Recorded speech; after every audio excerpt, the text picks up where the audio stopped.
Good afternoon, YouTube. It's a beautiful Wednesday afternoon. I'm hiding in the basement. So I got this.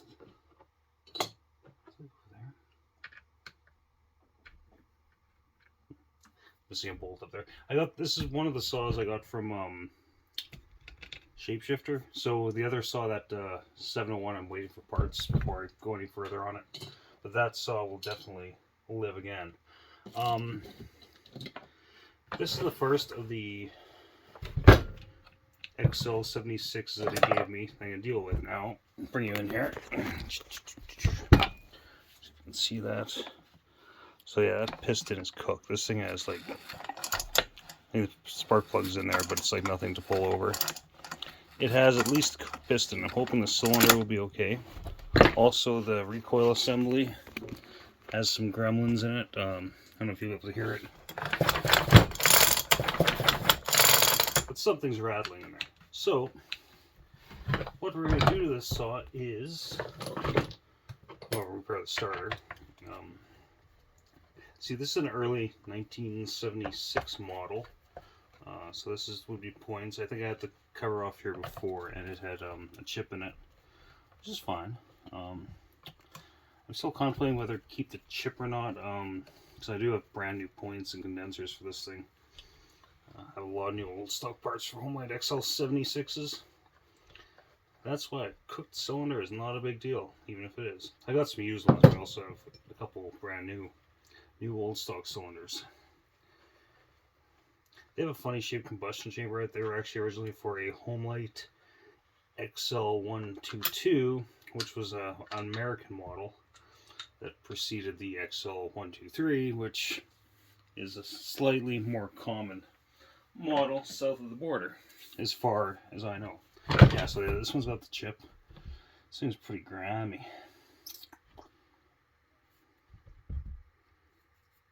But yeah. Anyway, so I'm gonna start ripping this apart, and then I'll go show you the cylinder when I get that far. Yeah, so just bring you guys back here. This muffler is not for an xl-76. At first I thought it was for like a Super XL-130, which is another common model here in Canada. But you see that it's got the this on the reinforcement plate, it's got these bend up tabs to hold the bolts from moving. And I've only ever seen those on like the VI 200s and the Super VI 200s, which are similar to this saw. Very similar, actually. Just pointing that out there. Hey, welcome back. Well, it's all going to be the same video. So now I got this down to where I'm taking the head bolts off. This thing's some filthy. Spent time like scraping crap out of it, getting it with the shop vac, but the parts individually, I'm just gonna wash them. The thing is, actually, I wash stuff with water and just spray it down with WD-40 after. Seems to work alright. Are there better ways too? Probably. But water and a little soap is pretty safe. I mean, some people use brake clean. I don't like brake clean because it can strip the paint off these old things. All the lead-based paint. But yeah, so this one is...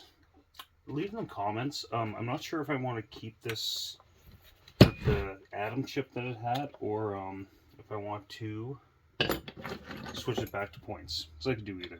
Like I said, I got new condensers and points for these. The points on here are probably fine. They're probably just dirty as all get out.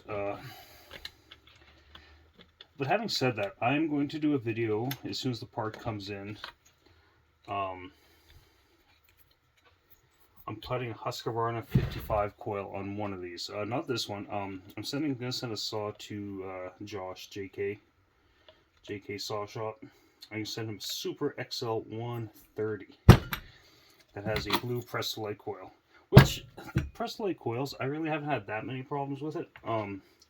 But the thing is, when they don't work, it can be frustrating because they can literally work for a bit, then stop working, and then sometimes you go start, it'll sputter, but then the spark is weak, and they're just they're not worth the hassle sometimes. I mean, I got some saws where they work fine, but on these saws, actually, I prefer the point setup, or the original homelite little red chip, if you know what I'm talking about. But I'm going to do a video on that, and after I do that, I can get that saw off to Josh. He can pour it or do whatever he wants with it. I'm going to send him the original press light coil with it, which is like I've got probably got a half dozen of these things kicking around. You can bake them, and that does work for a while at least, but it's just a temporary solution.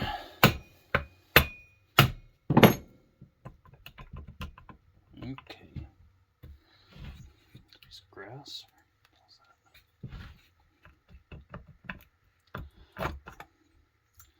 Okay, first let's take a look at this piston. That is pretty gnarly. So it's got scoring. Okay, so the exhaust side would be over here. So the scoring on the upper intake side. And that's definitely scored. Like, let's grab a paper towel. Bear with me for a moment.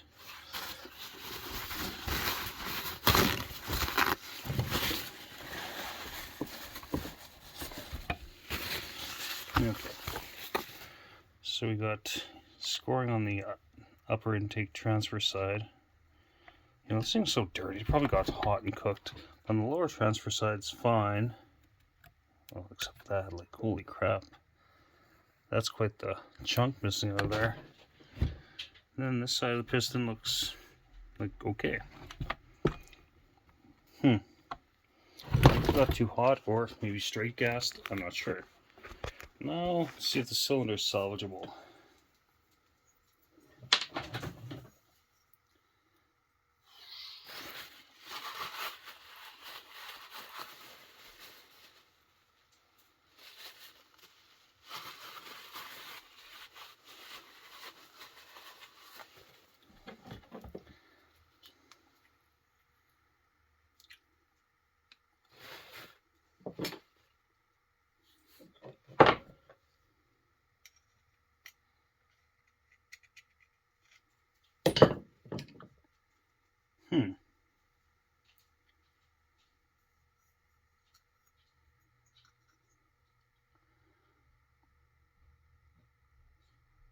I think that's all just transfer.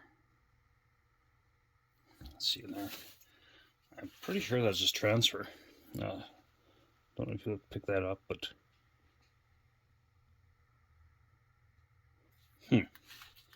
where's my little picky thingy? What the hell? Oh, motor oil took me out of there. Okay, one of those people that use motor oil. I don't like the idea of using used motor oil because you would think it has impurities that might wear down the bar and chain. Maybe not.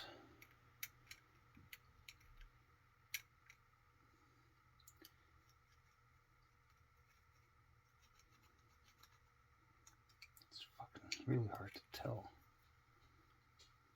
Where's that big gouge? What side was that on?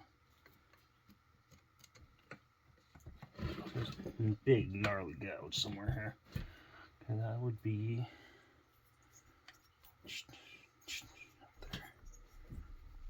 Yeah, there's nothing on, like, you can feel stuff. I'm sure that's just transfer.